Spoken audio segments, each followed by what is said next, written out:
Breaking news en direct de la Corse, où l'événement du siècle vient de se produire. Le pape François a foulé le sol ajaccien pour une journée historique, ponctuée de bains de foule, de prières et de cadeaux. Oui, parce qu'en Corse, on sait recevoir. Et comme dirait Napoléon, on ne repart jamais les mains vides, surtout si on vient avec un avion. Alors, qu'a offert Emmanuel Macron à sa sainteté? Un calice? Non, ça c'est le cadeau du maire d'Ajaccio. Manu, lui, a vu plus grand, plus symbolique. Il a offert Roulemont-Bourg.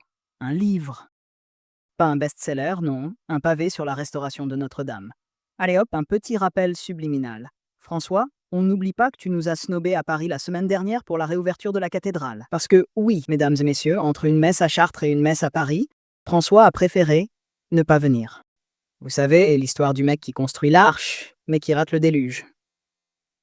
Et comme si ce n'était pas suffisant, Manu a doublé la mise avec un Charles Péguy édition collector.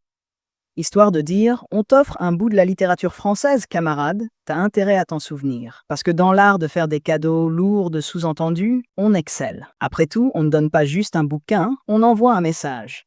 T'as raté Paris, mais on te pardonne, parce qu'on est trop sympa et parce que la Corse c'est mieux. Mais le moment le plus absurde reste ce salon d'aéroport, transformé en Vatican temporaire. À 2 pas du duty-free et des sandwichs triangles hors de prix, Macron a glissé à François. Bienvenue chez nous, c'est un grand honneur. Ah, la solennité dans un décor de siège en plastique. Ça, c'est la France qu'on aime. Et pendant ce temps, François, lui, devait penser « Mais pourquoi je suis venu ici ?»